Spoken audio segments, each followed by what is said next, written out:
Hello, Alan here. Sorry, I don't have the camera on right now. I don't have my microphone either, so the sound might be a bit off, but I apologize for that. But today I'm going to show you that, as everyone knows, there's the recent online debate. Do Christians and Muslims worship the same God? The Catholic Church clearly says yes, but what a lot of people don't know is that the Eastern Orthodox Church says yes as well. And I'm going to be showing you the primary sources from the primary source I have on the screen there, Ossidia Byzantium, the Annals of Nicetas Cognatus. And this is someone who lived in Constantinople in the 12th and 13th century. I actually didn't purchase it for this. I purchased this for my Fourth Crusade research because he was in Constantinople when the Crusaders sacked it. So he's a wonderful primary source. This book is not cheap, but I will, if you want, um, send me a DM on X, and I will give you copies of all the relevant pages. There's only a couple of them that are relevant to this. Basically, pages 120 through 123 are the important pages. So let me give you a background here. In the year 1180, the emperor Manuel Comnenus, he wanted to expunge something from the formula of converts for Muslims. Like, for example, I'm Catholic. If I want to convert to Eastern Orthodoxy, I have to uh, denounce the papacy. I have to denounce the filioque and a couple other things.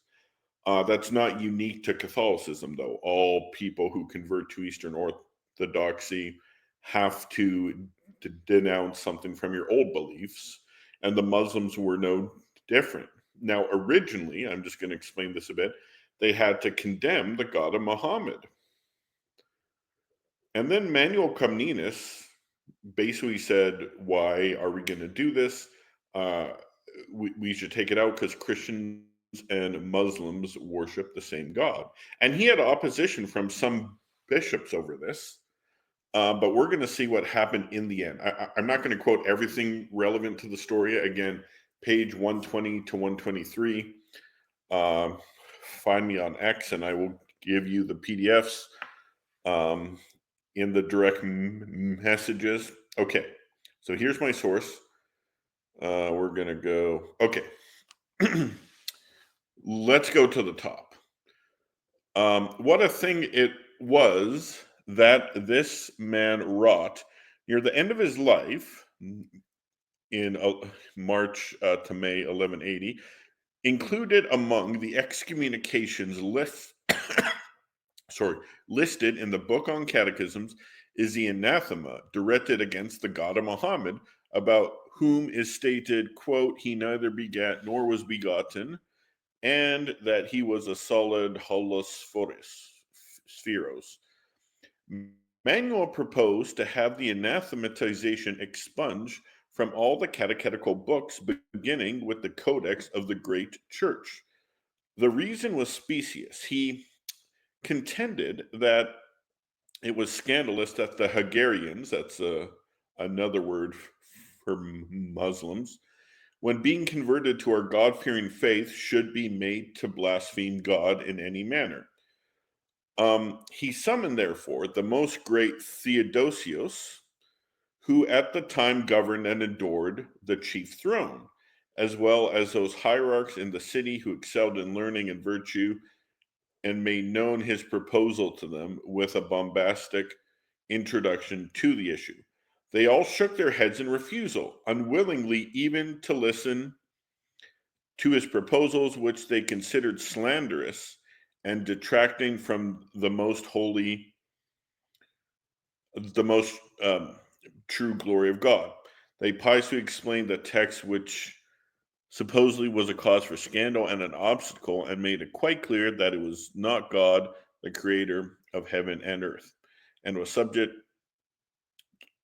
was subject to anathema, but the solid God fabricated by the deluded and demoniacal Muhammad, and who was neither begotten nor did he beget. Okay, so you have the emperor.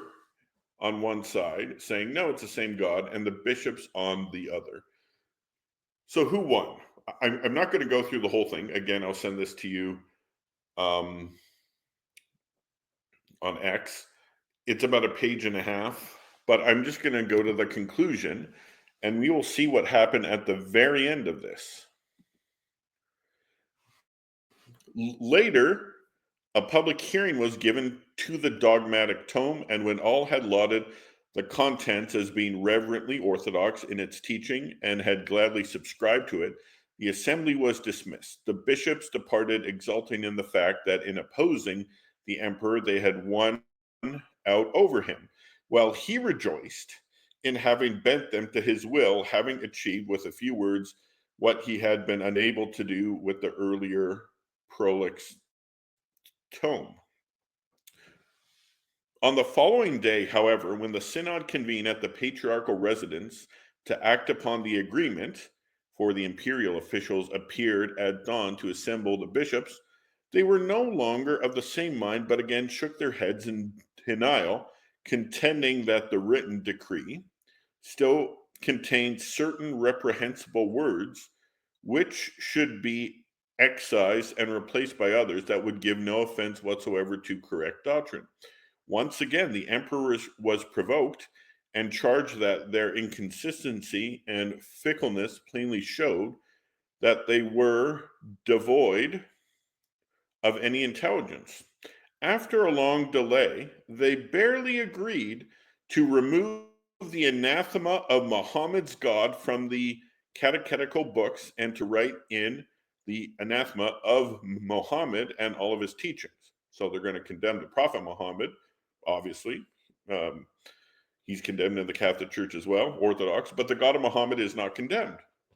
Having proclaimed and confirmed this doctrine, it's a doctrinal issue, the many synods and assemblies came to an end. So, the emperor won. The bishops agreed with him.